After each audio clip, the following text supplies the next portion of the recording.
Let's talk about Islamic inheritance law.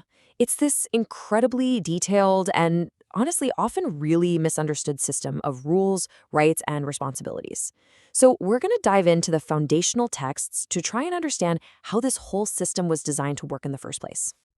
Okay, so we have to start with the single most talked about, most controversial point, right? It's right there in the text. And on the surface, yeah, it looks pretty unequal. But here's the thing. According to the source material, this one rule is just one piece of a much, much bigger economic and social puzzle. And to really get it, we actually have to rewind the clock. So, first, let's get some historical perspective. You really can't look at these laws in a vacuum. To even begin to grasp their logic, you have to see the world they were introduced into. And it was a world with, let's just say, very different ideas about a woman's right to own anything at all. I mean, just look at this timeline. It's kind of staggering when you see it laid out like this. In the 7th century, Islamic law explicitly gives women the right to inherit and own their own property. Now, compare that to England, which legally gave similar rights to married women in 1882. That's a gap of more than 1,200 years. It's wild. For centuries, under English common law, there was this concept called feme covert. And what it meant was that when a woman got married, her legal and her economic identity were just gone. Poof. They were completely absorbed by her husband's. Any property she had, or any she might get, automatically became his. Legally speaking, she pretty much ceased to exist. And when you put them side by side like this, the contrast is just wow. The source material really highlights that at a time when a married woman in England had basically zero property rights, Islamic law was establishing her right to own property, her right to inherit, and to have her own separate legal identity.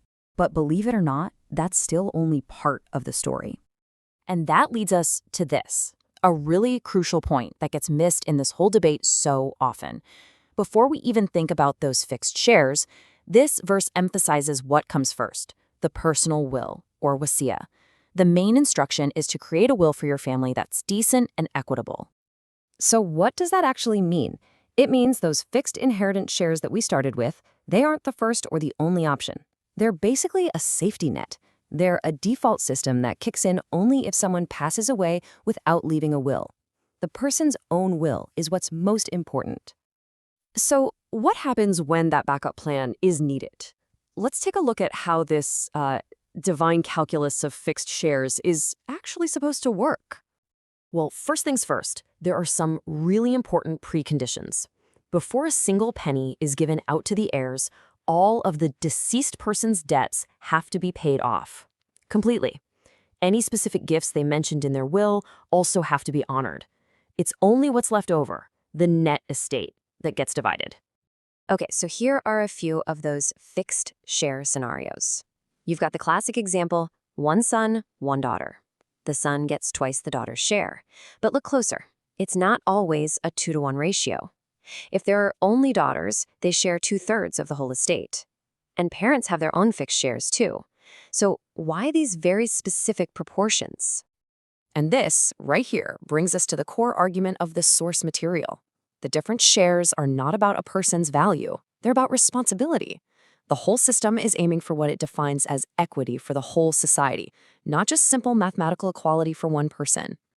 The logic for that idea is rooted right here in this verse. It says that men are the protectors and supporters of women, and then it immediately defines what that support means, and it defines it in financial terms, with what they spend of their wealth. The key term here is Qawwam, and in this context, the interpretation isn't about authority or being in charge. It's understood as an assignment of financial duty. A man is Quranically required to provide for the women in his family, his wife, his mother, his sisters, his daughters. But, and this is a huge but, that responsibility is balanced by another principle that's just as important. Both men and women have the right to earn their own money, and whatever a woman earns or inherits is 100% hers. She has no Quranic obligation to spend it on anyone else. Okay, so let's put it all together. Think of it like this. A man's share of the inheritance, his larger share, gets combined with his own earnings. And from that big pot of money, he is required to financially support the entire family. Now, a woman's share, her smaller share, gets combined with her earnings, and that wealth belongs entirely to her, for her own security, for her own use. Simply put, his wealth is for the family, her wealth is for herself. So what's the big takeaway here? The system, when you look at all the pieces, is designed to be a kind of dual financial safety net. A woman's financial security is supposed to be covered from two directions at once, through her own protected wealth and through the mandated financial support from her male relatives. Which leaves us with a really big question to think about. What actually builds a more just society?